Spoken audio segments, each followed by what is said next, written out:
أعوذ بالله من الشيطان الرجيم بسم الله الرحمن الرحيم الحمد لله رب العالمين الصلاة والسلام على رسولنا محمد وعلى آله وأصحابه وأتباعه وسلم رب اشرح لي صدري ويسر لي أمري واحلل عقدة من لساني يفقه قولي اللهم أرنا الحق حقا وارزقنا اتباعه وأرنا الباطل باطلا وارزقنا اجتنابه اللهم اجعل ليلة قدرنا في هذا رمضان خيرا من 1000 شهر لنا آمين اللهم إنك عفو تحب العفو فاعف عنا آمين وصلى اللهم على سيدنا محمد وعلى آله وأصحابه وأتباعه وسلم. Assalamu alaikum wa rahmatullah. Inshallah, today we are concluding 26th word, which was about divine determining qadar. So I'll start reading from the conclusion. Conclusion. 5 paragraphs which silenced the old Said's rebellious, proud, vain, conceited, and hypocritical soul and compelled it to submit. First paragraph. Since things exist and they are full of art, they surely have a maker. As is decisively proved in the 22nd word, if everything is not one person's, if everything does not belong to one person, then each thing becomes as difficult and problematic as all things. Since someone made the earth and the heavens, and created them, for sure that most wise and skillful being would not leave to others living beings, which are the fruits, results, and aims of the heavens and the earth, and spoil his work, making it futile and without purpose. He would not hand over to others all his wise works. He would not give their thanks and worship to others. Okay. Before going to second paragraph, Yusuf, Yep. do you mind, like I'm having difficulty understanding the last 2 sentences we read. So, especially the part like living to others or handing over to others. So what does it mean? I couldn't get it exactly. So, like for example, you prepare a good package for me, which has 100 gold coins in it, and you just embellish it so beautifully and send it to my house. And then I give all my thanks to the person who brings it to me. Not to you who sent it, but I am offering my thanks to the person who bring it to me. So in this case, I should be asking, well, who made this? Who sent this? What is the purpose of this being sent?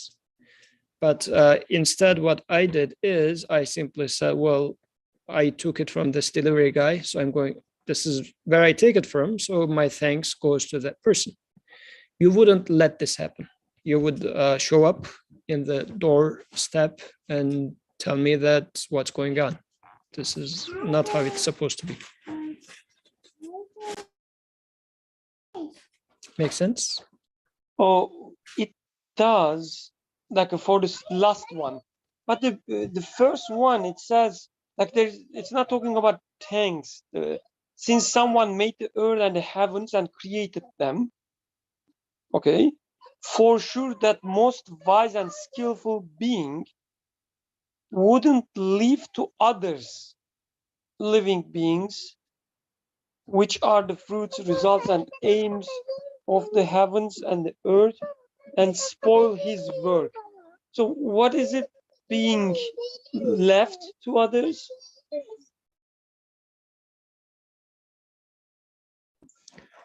Again, my understanding is that living beings are living beings are the conclusion of, or the fruit of this existence. And even the things of living beings are even the fruit of this fruit, or if you like, the core of this fruit. So if you think about humans, so which are the conscious living beings, so we tend to say that maybe life happens out of chance, or it's okay, we are so insignificant, so it's my existence in here is really irrelevant relative to the all-powerful one. Why should he care about me or what I do and whatnot? So I guess living so living beings to others means just saying that, okay, I created them, and they can be as they are. I don't care about them. Because historically, or even today, what's happening is man wants to say that I am free. But what I understand from here is the author says, no, you are the purpose of this existence. How do you think that your maker is going to let you go by yourself as you wish, live as you will?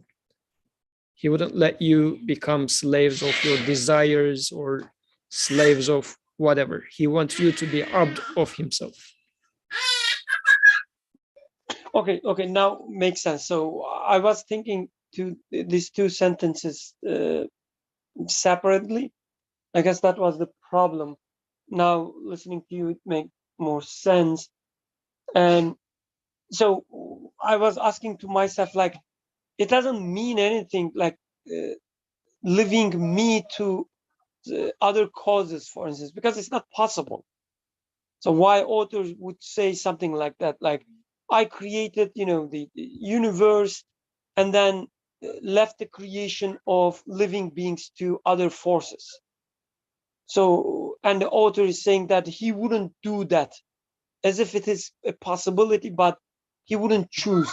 But I guess what author is trying to say, correct me if I'm wrong, everything is being created by him. So he wouldn't let you think, or he wouldn't put you in a situation that you would send your thanks to others, that you wouldn't see clearly that you are being created by him. He wouldn't let this happen. Yeah, so he wouldn't let you worship anybody else.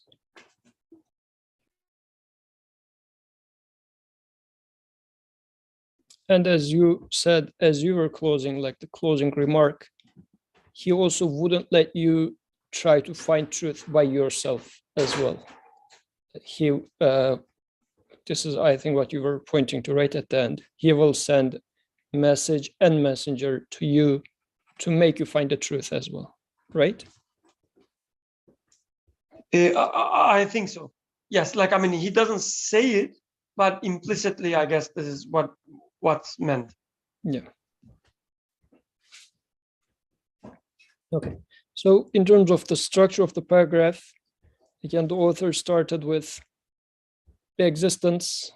So it's right in front of my eyes, nothing to speculate. And I am basing my conclusion on top of that, which I find this to be very important, because today somebody shared a video with me of some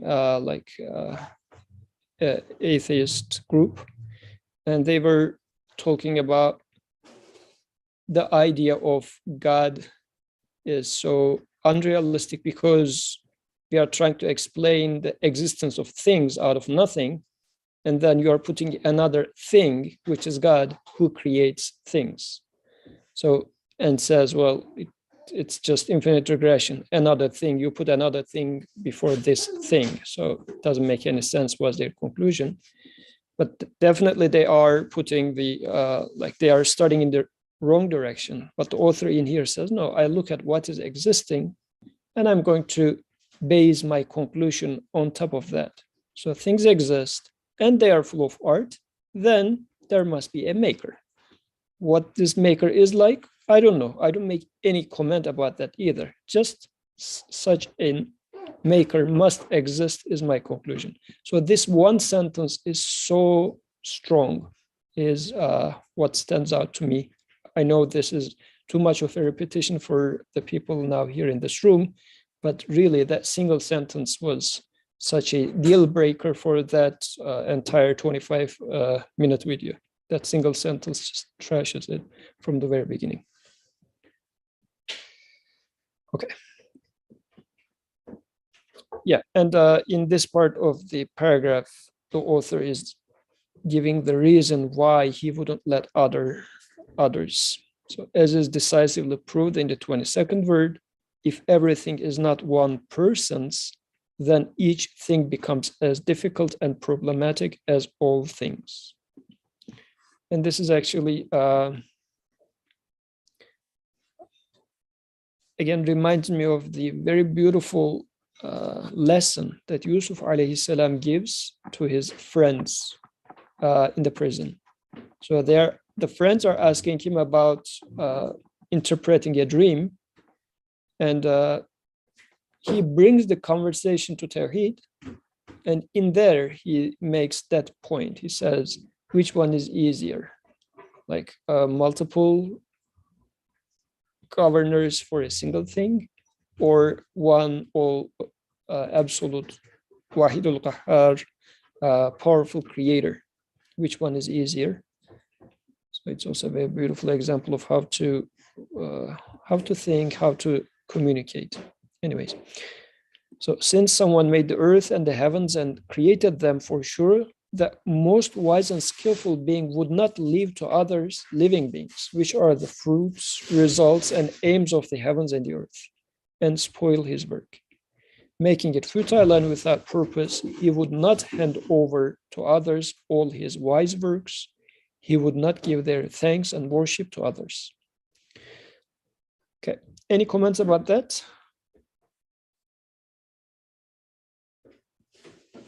If not, I'll go to the second paragraph. But while reading these, let's also keep in mind, why is this the conclusion of the topic of Qadr?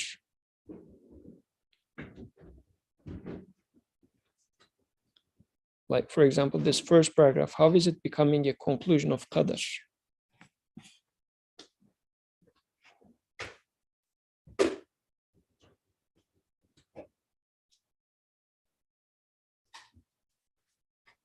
I feel like the point that the Qadr is, well, okay, let's think about it together and let's talk about it together later on.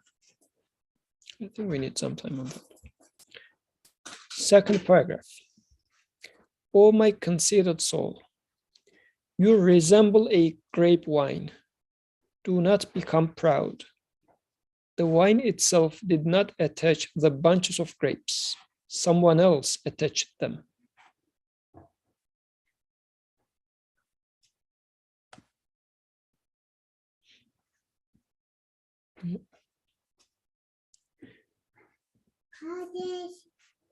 This is very beautifully tied to the introduction of topic of Qadr, because in there, my soul was willing to say that all good things belong to me. And he, on the other hand, was saying that the evil, or it is from Qadr. Bad things happen because God chose it to be thus.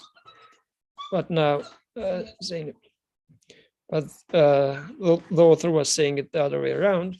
And in here, oh, my conceited soul, you resemble a grapevine. Do not become proud. The grapevine, which is like a small piece of wood, itself did not attach the bunches of grapes. Someone else attached them. Third paragraph. O my hypocritical soul, do not become vain, saying, I have served religion. According to the meaning of the saying, God strengthens this religion by means of sinful men. This is a hadith. It was because you were not purified. Indeed, you should know yourself to be such a sinful man, and that your duty and worship is thanks for past bounties. For these are the function of your nature, incumbent on you due to your creation and the result of art. Know this and be saved from vanity and hypocrisy.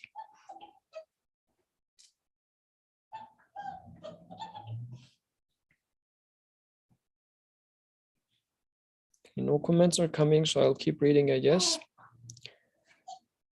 to give you time to think about it. Then we will come back. Fourth paragraph. If you want knowledge of reality and true wisdom, gain knowledge of Almighty God. For the realities of beings are rays of the divine name of truth, Al-Haq, and the manifestations of his names and attributes. I'll read it again. If you want knowledge of reality and true wisdom, gain knowledge of Almighty God. For the realities of beings are rays of the divine name of truth, and the manifestations of his names and attributes.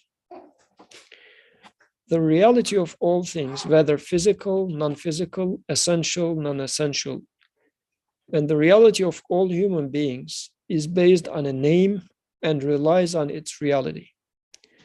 Things are not merely insignificant forms without reality. There is a brief discussion of this mystery at the end of the 20th word. O my soul, if you long for the life of this world and flee death, know certainly that the conditions you suppose to be life are only the minute in which you are. All the time previous to the present minutes and the things of the world within that time are dead in the present minute. And all the time subsequent to the present minute and all it contains are non-existent in it and nothing.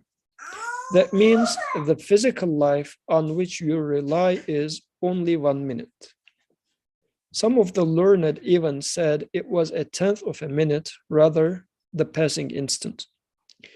It is due to this mystery that certain saints stated that with regard to this world, this world is non-existent.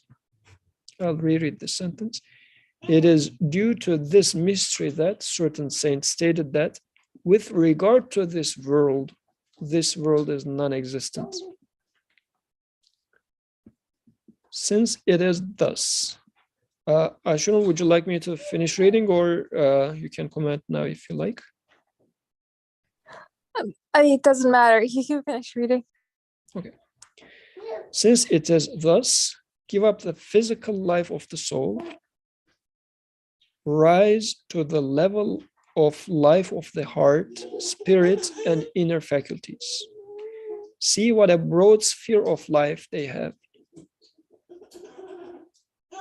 For them, the past and the future, which for you are dead, are living. They are existent and full of life. O my soul, like my heart, you too weep and cry out and say, I am ephemeral, I do not want another who is thus. I am important, I do not want another who is thus. I have surrendered my spirit to the most merciful, I do not want another. I want another, but let him be an eternal friend. I am a mere Adam, but I desire an everlasting son. I am nothing, yet I wish for these beings, all of them. Very loaded. Fifth paragraph is going to be even longer, so I'm backtracking. And Aisha, please go ahead. Assalamu alaikum. Thank you for the discussion and reading the text so far.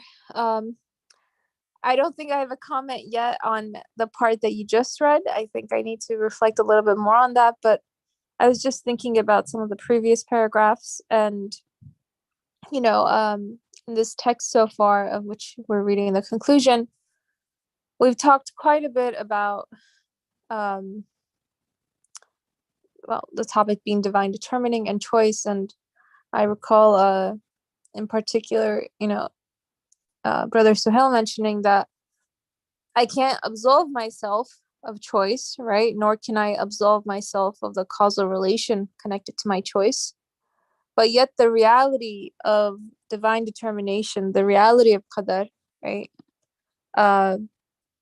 reminds me, forces me to acknowledge the complete neediness, the complete dependence, the complete lack of power that I have as a created being, right?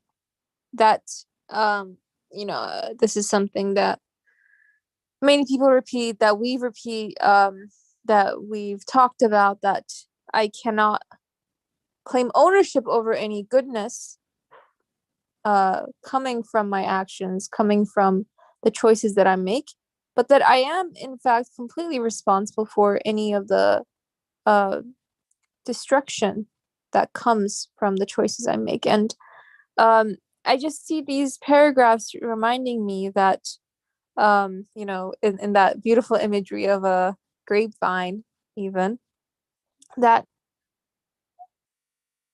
again, the reality of qadar, the truth of qadar, reminds me that I have no creational power, that I am always in need of asking, that the mandate of my reality requires me to be in a perpetual state of supplication, a perpetual state of asking.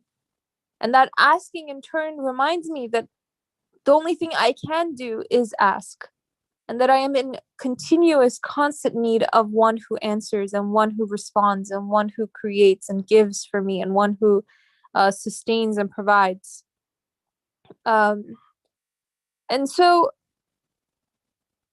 I guess like sometimes it seems like divine determining is this sort of grand reality, right? Sometimes perhaps theoretical grand reality, but at the heart of it, me becoming more intimately acquainted with, or me being able to further confirm divine determining, is in fact a means of me being able to confirm and witness what my reality is.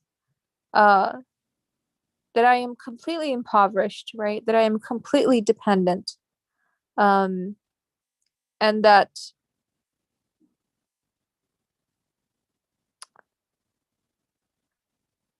to live in a state in which I can live in a creator-centric framework, in a state of ubudiyya, right?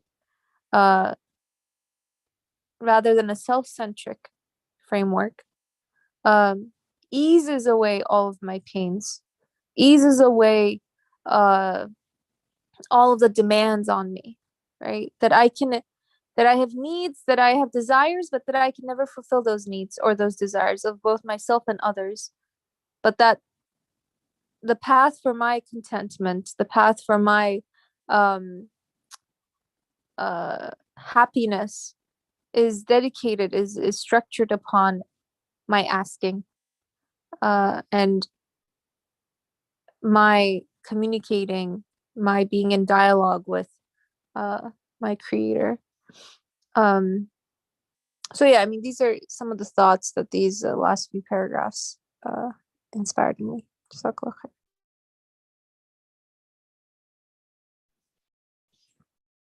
Yak.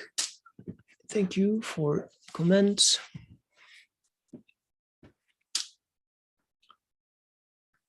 Yeah, and also the second paragraph looks for causality at its finest level, right? Don't consider yourself as a cause that can create anything. So, for my conceited soul, you might feel like, okay, I understood Tawheed, I understood causality out there and whatnot. He's now applying that, what you see outside, to yourself as well, saying that still you might be tricking yourself, feeling like, oh, I understood, or anything of that sort. He says you're no different than, you're no better of a cause that you observe has no effect outside, in the outside world. So do not become proud. And he just puts it in general, proud of anything. You don't own anything, right? As Aisha Nur was saying.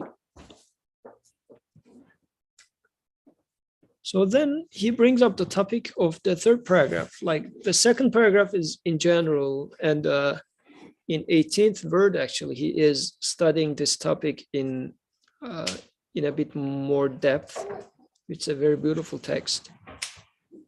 Now, in the third paragraph, he brings the topic to, for whatever reason, "O my hypocritical soul, do not become vain, saying, I have served religion."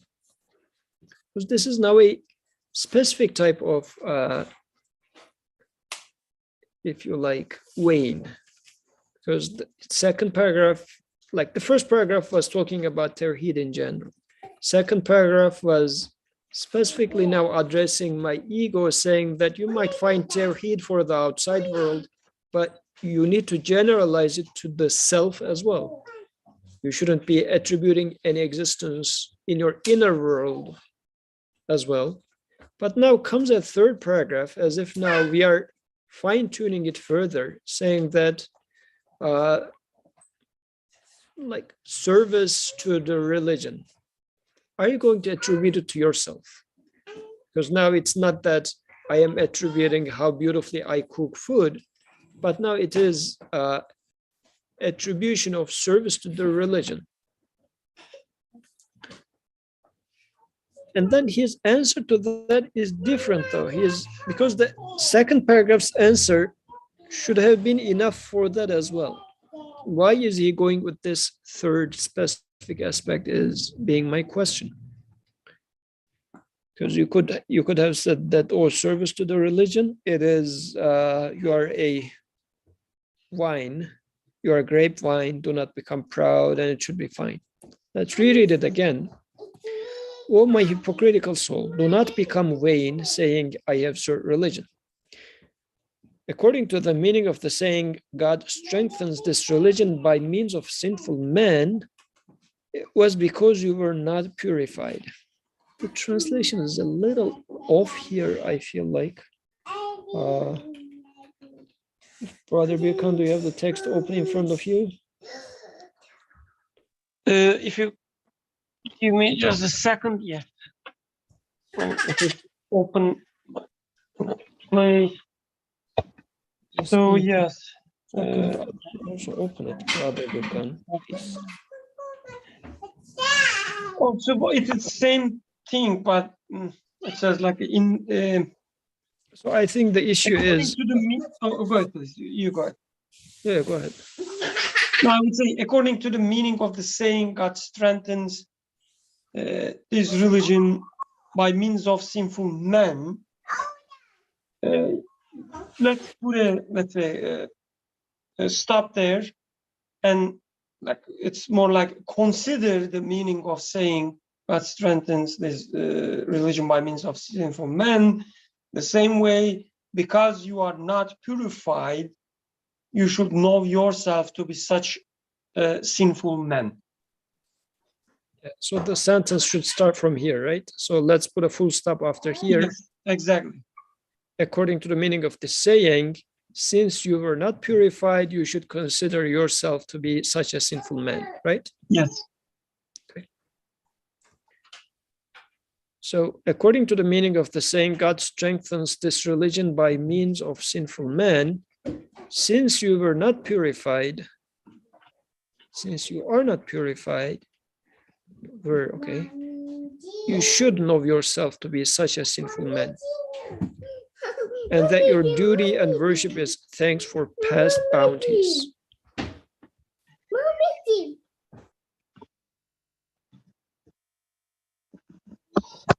Why shall I know myself to be the sinful man?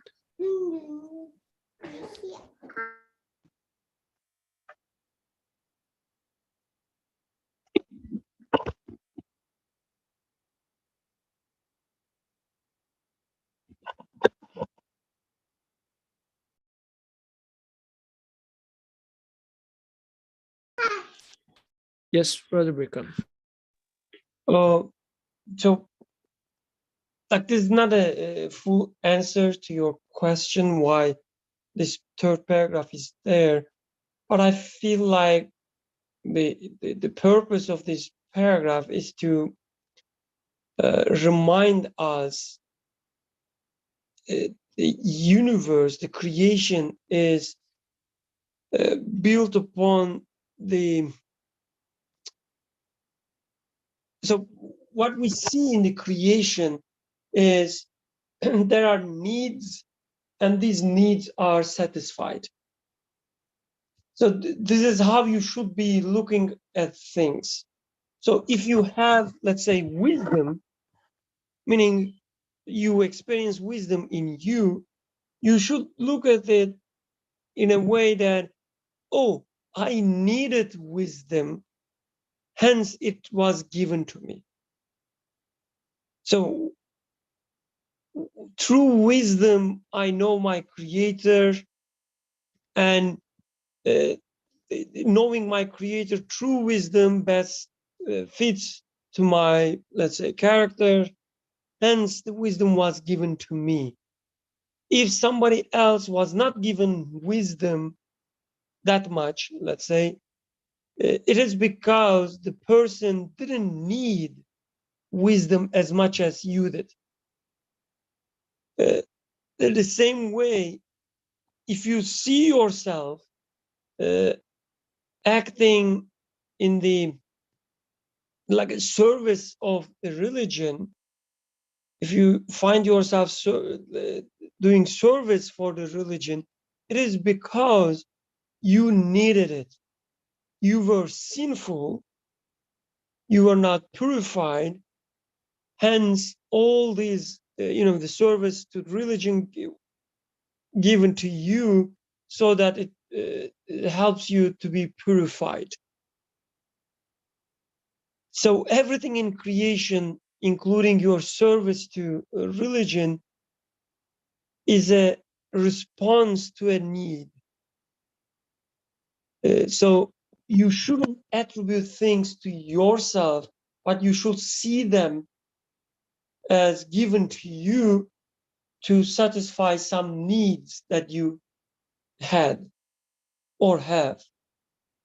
I guess that's the framework this third paragraph established. You have something because you needed it, and it was given to you. Not because you produce something, like the second paragraph says, grapevine. The grapevine does not produce this, the fruits, the grapes. It is given to the grapevine. And I guess the contrast between the dryness of the grape, the vine itself, and the juiciness of the grape, it also talks about this framework. The vine needed juice most, therefore this most juicy fruit was given to it, kind of. So this is what I understand, but again, it doesn't answer your question.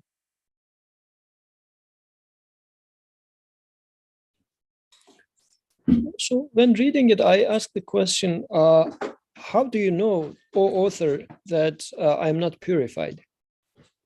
Because it says, according to the saying, meaning of the saying, since you are not purified, you should know yourself to be such a sinful man. But then what does it mean that I am not purified? So is it that being inclined to be acceptive, I would say, to such a claim, like I have served religion, is this what it means to be not purified? Still, I am claiming ownership over something. So in this context, what I understand from being purified is that I don't put my hand over things that don't belong to me. Like in the original text, he uses the word as a muzakka, which is the same word with zakat, and refers back to God aflaha man zakkaha, actually, that verse. So if I am having a tendency to say that I have served religion, then I am putting my hand on a thing that does not belong to me. So in this case, I am really stealing something. So this is why I am dirtied. And then the author says, this being the case, you are not purified. Then if a service is coming out of your hands, then you know what that means. Let me tell you the picture. And that means you might be that man that Rasulullah was talking about. God strengthens this religion by means of sinful men. So you might be that person actually. So you should be afraid. Double check yourself. So in this regard, actually, this now becomes a very beautiful warning for me. Like right at the moment that such a feeling passes from my heart, and I feel like I have an inclination to accept it rather than being like as if somebody says, oh, Yusuf, you have stolen $1 million. I would become furious and angry and say, how dare you can just throw that dirt on me. I didn't do such a thing and you're blaming me with such a big stealing, right? I'll be angry with that. So when such a feeling comes from within me, I have served religion. Am I getting angry and furious to that whisper, or a smile occurs in my face? So that smile, that tendency to accept it, if that happens, then the author says here is how apparently this happens to author. He says, which silenced old Said's rebellious, proud, vain, conceited, and hypocritical soul. As if the author says, if such a thing happens to you, here is the remedy. Such a thing is a robbery, you're stealing, so you are not purified. And then Rasulullah used to say, God strengthens this religion by means of sinful men. So you can be that sinful man, be careful. You are going in the wrong direction. And then he adds on top of that, that your duty and worship is thanks for past bounties. So don't feel like, oh, Creator is indebted to me now because I did all these worships, or I am serving the religion. It's like that service, that duty. So it's nothing but being thankful for the past bounties. And actually now that I'm thinking about it, let's say serving the religion, how that it's becoming a thanks for past bounties. I guess in the bare minimum, what I can think about is I am given that bounty of belief, that security. And to show my appreciation to my Creator, how much I love that bounty, I am actively saying that, oh, my Creator, give it to this person, give it to that person as well. So this is how I am showing my appreciation of the beauty of religion, how much I benefited from it, how much it enlightened my world, how much it made my world meaningful. So in this case, service of religion really becomes my duty and also my thanks for the past bounties. For these are the function of your nature, incumbent on you due to your creation and the result of art. Know this and be saved from vanity and hypocrisy. Any comments on up to here, please?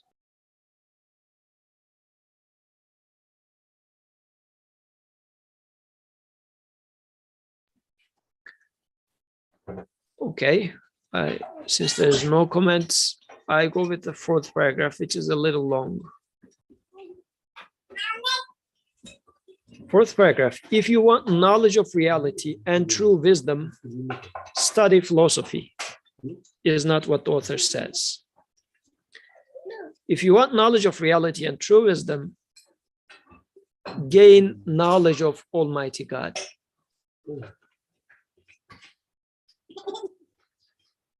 That's interesting because gaining knowledge in and of itself is a joy. Like even watching somebody like a good carpenter doing their job perfectly is such a joy. Maybe I'm learning very Somebody was watching some YouTube videos, it seems. You got me. So, so there's such a joy in there. But now the author says, if you want knowledge of reality and true wisdom, gain knowledge of Almighty God. For the realities of beings are, as if saying that I know you want to get knowledge, but the reality of things are not what it seems on the surface. So the real thing is behind the scenes. So for the realities of beings are rays of the divine name of truth and the manifestations of his names and attributes. So this is an important point. This reminds me of a conversation that we had a few days ago. Like in Laylatul Qadr, Rasulullah SAW received revelation. So Laylatul Qadr is a night which is worthy of a lifetime. So it is such a life-changing night, life-changing event, such an enlightenment of a darkness, right? So the night becomes enlightened for you. What was the revelation that he got? It was that read in the name of your Lord that created. So this is what I am reading that the author is saying in here. If you want knowledge, if you're going to read, then read in the name of your Lord who created. Because the truth of things are divine names. This is what you will need actually. Reading in the name of the Creator is going to give you the wisdom that you are seeking.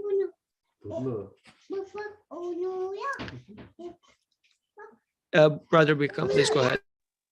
Oh, if you can go back to previous page. Thank you.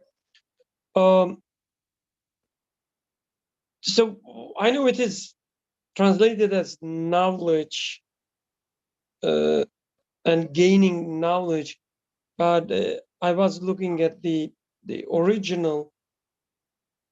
The verse used there are ilim,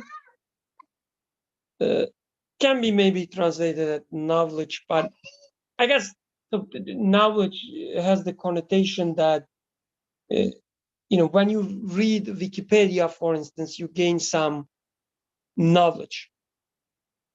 I mean, there's distinction between information, knowledge, but anyway, I guess the original text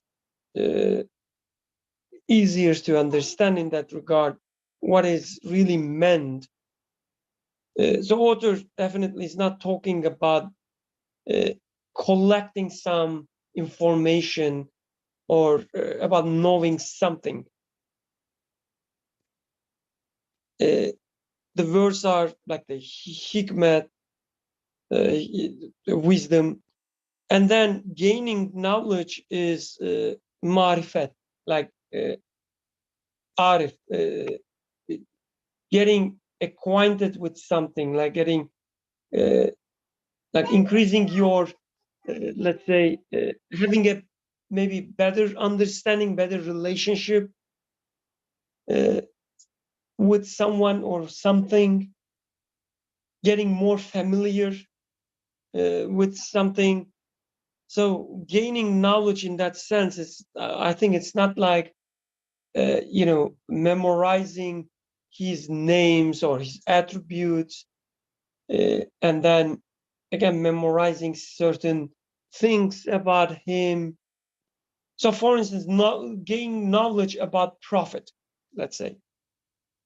You can say that, someone knowing his seerah, all the dates, chronological order of things and so on, and really knowing them, not memorizing them only, even making some analogy between what happened to the Prophet and seeing the things in this life. This is, yeah, gaining knowledge. It is useful in one sense, but having a marifat towards Prophet would mean more like,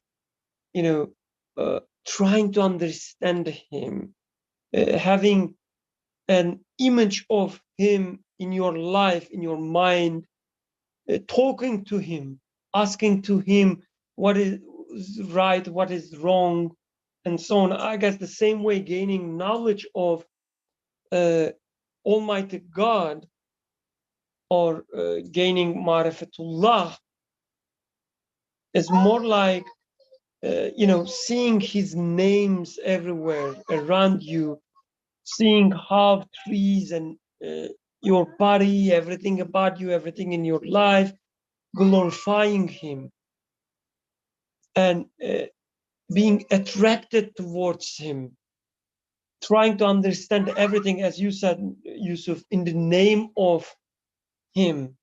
I guess this is what author means. Otherwise, any academician studying God, even when they are not, let's say, Muslim, they would gain some knowledge about God. They would even be able to write novels, about certain people chasing, the path of God and so on. But they wouldn't have any marifatullah, any, closeness, a proximity to God.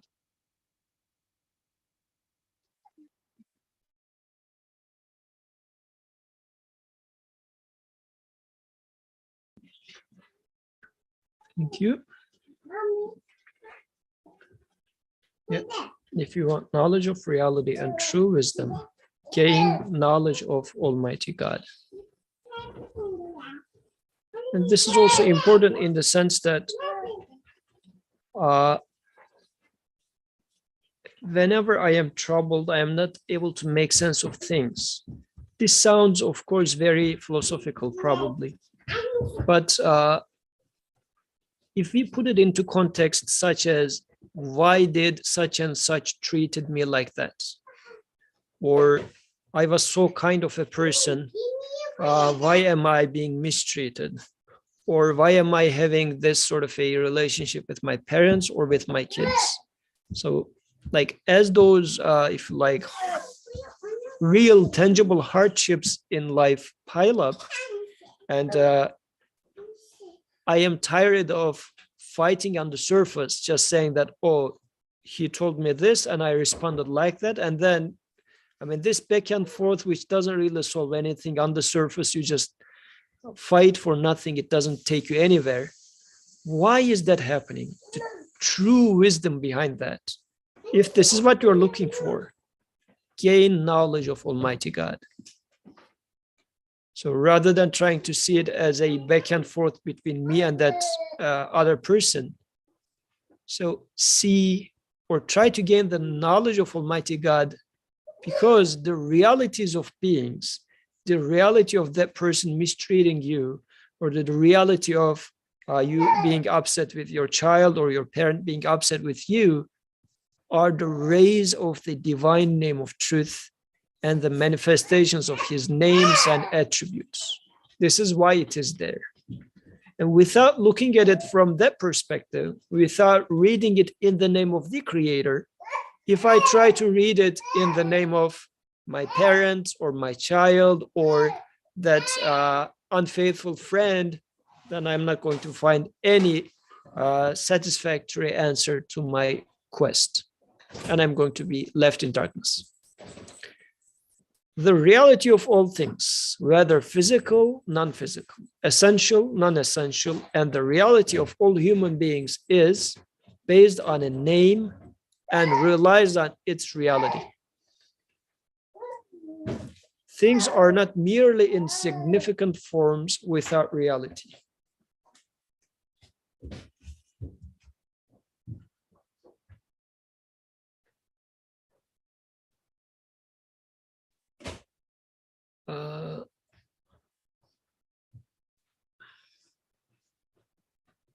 So I think there is an issue with that translation here. Yeah. So I think, Brother Birkham, what do you think? This sentence is a wrong translation, I feel like. Oh, like I read the original. I remember what I read, but I don't have it with me because Bushra wouldn't let me keep the book. But I can share what I understand. Okay, so let me then tell my translation and then you continue from there. Yes, please, go ahead.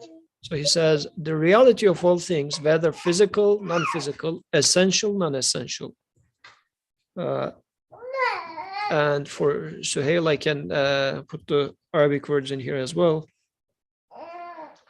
So it is maddi, manevi, jawhari, arazi. So this is essential is jawhar, non-essential is araz. And the reality of all human beings is based on a name and relies on its reality. Otherwise, it would be insignificant and without any truth. Otherwise, it would be just an image without any reality and insignificance. I mean, the aspect of things that does not look to divine names does not have any truth in it, and it's just insignificant, is what I understood. Go ahead, Brother Birkham. While listening to you, I realized I misremember what I read, but anyway, I apologize. So this is not what I understood from the original text. This is what I understood from the English translation based on your explanation. So it starts with, trying to understand the reality, gaining knowledge, being familiar with things. And he says, if this is your purpose, if you want to, then you should study the true nature of things, what they mean really. Otherwise, what you end up with is just piece of insignificant truths.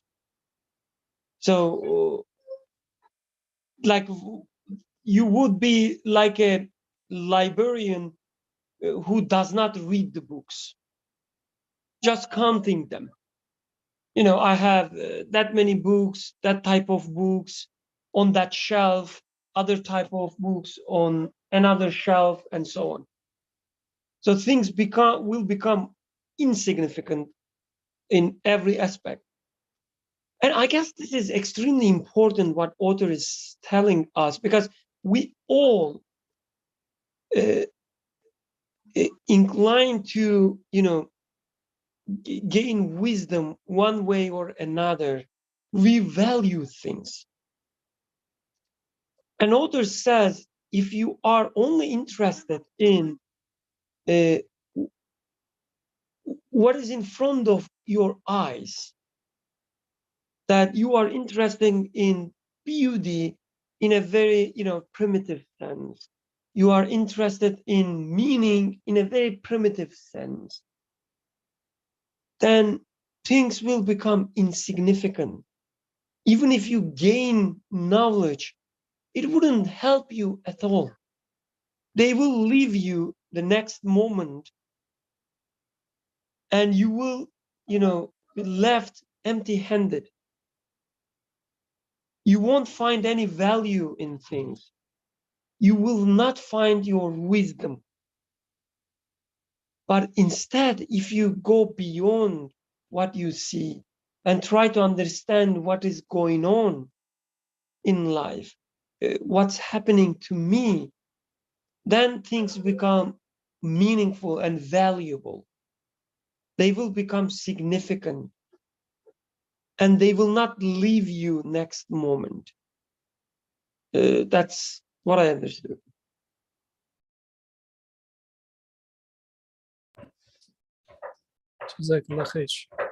And this also reminds me of the verse, كل شيء هالك إلا وجهه.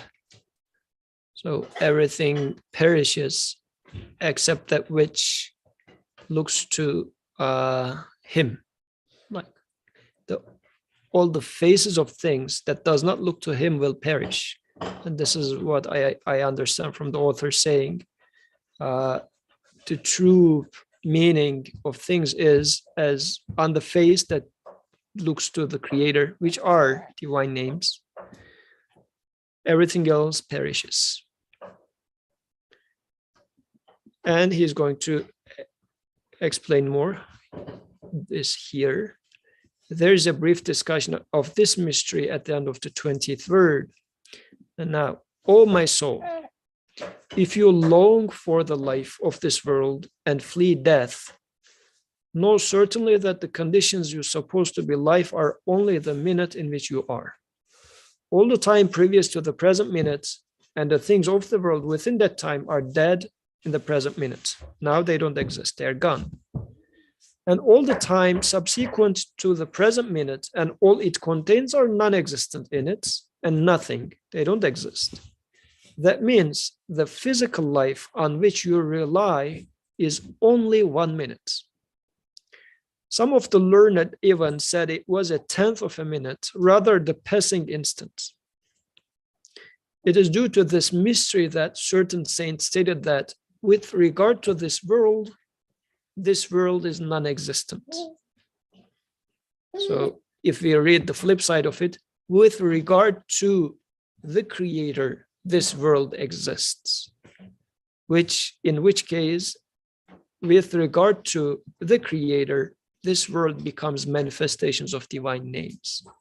Otherwise, it is non-existent or almost non-existent, if you would like to call with a just exclamation mark. Since it is thus, now that this is the case, what do you suggest us, author? Since it is thus, give up the physical life of the soul. Soul in here is nafs. Since this is thus, give up the physical life of the soul, rise to the level of life of the heart, spirit, and inner faculties. See what a broad sphere of life they have. For them, the past and the future, which for you are dead, are living. They are existent and full of life. Very interesting time travel is going on in here. Any comments on that, please?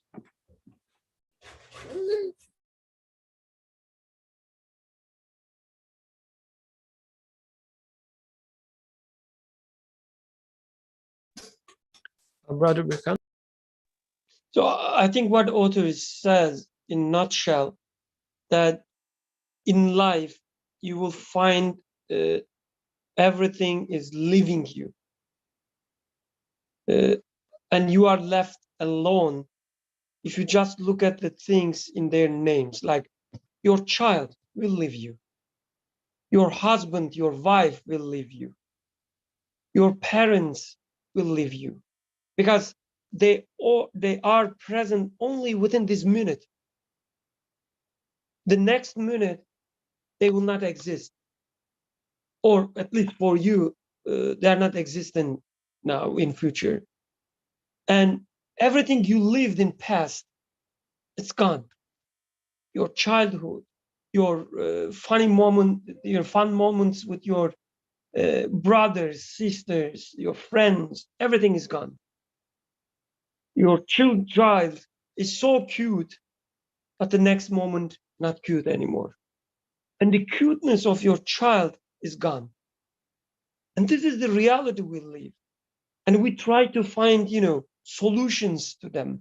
We record the moments, for instance. We tell them, we talk about them.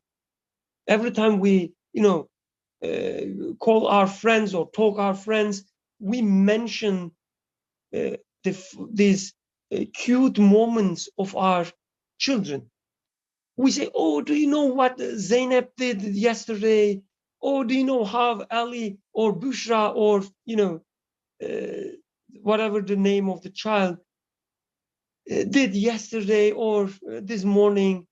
We are trying to hold them, this moment, but they are leaving us. That's the fact. Like, you cannot change this. If this is a big if you are restricting yourself, if your view is limited to the physical world. An author says there's a solution to that. And, trying to save them will not help you, because you cannot do that.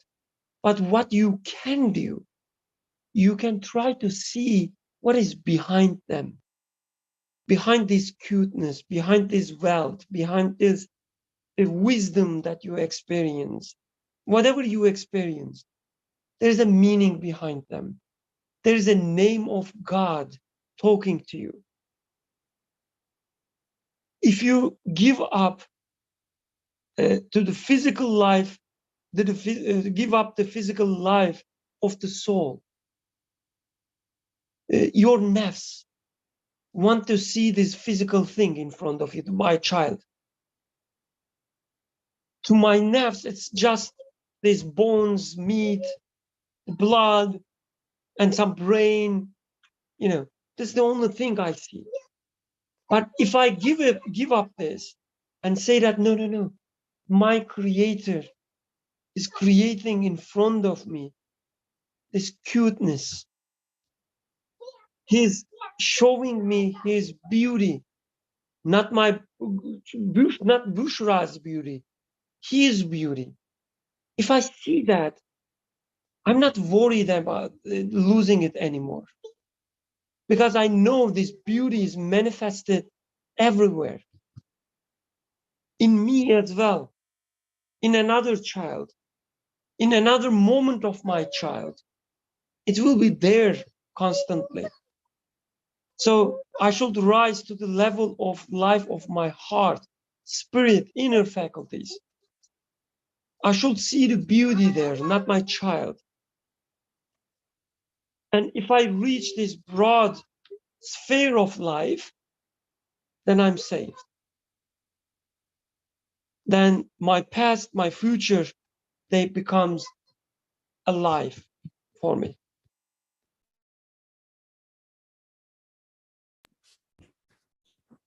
Jazakallah khair.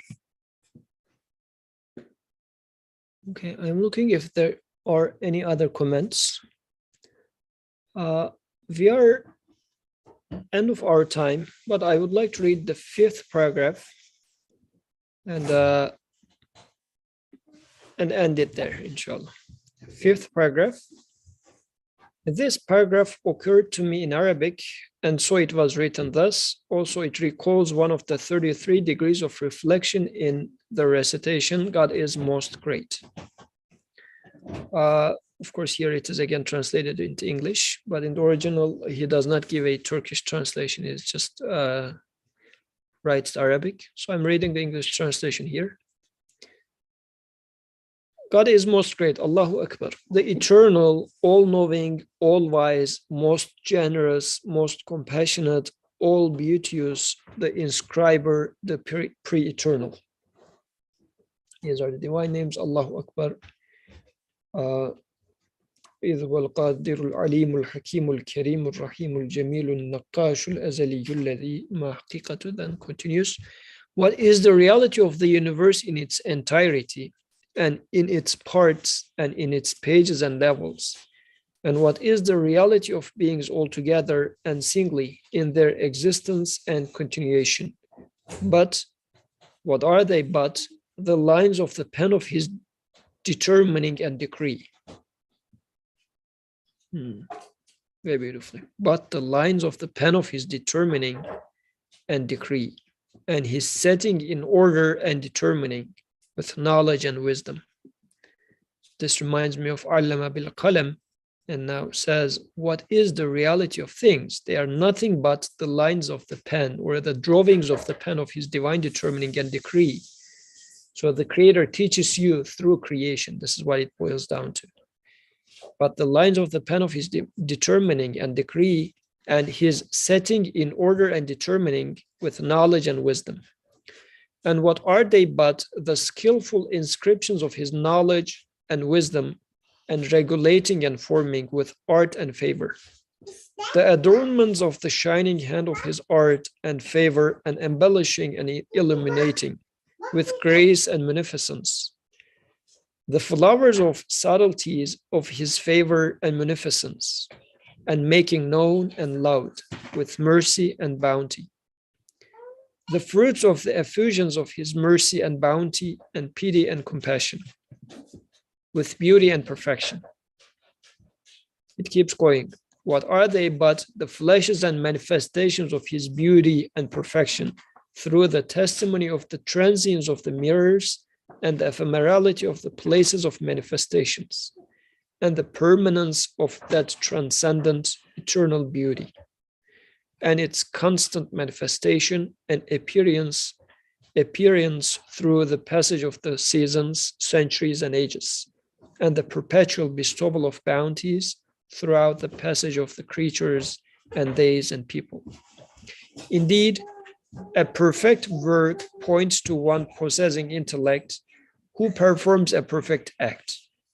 And the perfect act points to one with understanding who possesses perfect names. And the perfect names point to perfect attributes. And perfect attributes point to perfect qualities. And the perfect qualities point to the perfection of the essence from which they proceed. And this is absolutely certain. Indeed, the ephemerality of the mirrors and the death of creatures, together with the perpetual manifestation and constant effulgence, is the clearest of proofs that their apparent beauty does not belong to the places of manifestation, but rather it is the most eloquent statement and clearest argument for transcendent beauty and renewed bestowal to the necessary existent, to the enduring one, the loving one. O God, grant blessings to our Master Muhammad والسلام, from pre-eternity to post-eternity, to the number of things encompassed by divine knowledge, and to his family and companions, and grant them peace. Ameen. So inshallah, let's conclude here. سبحانك لا علم لنا إلا ما علمتنا إنك أنت العليم الحكيم وآخر دعواهم أن الحمد لله رب العالمين.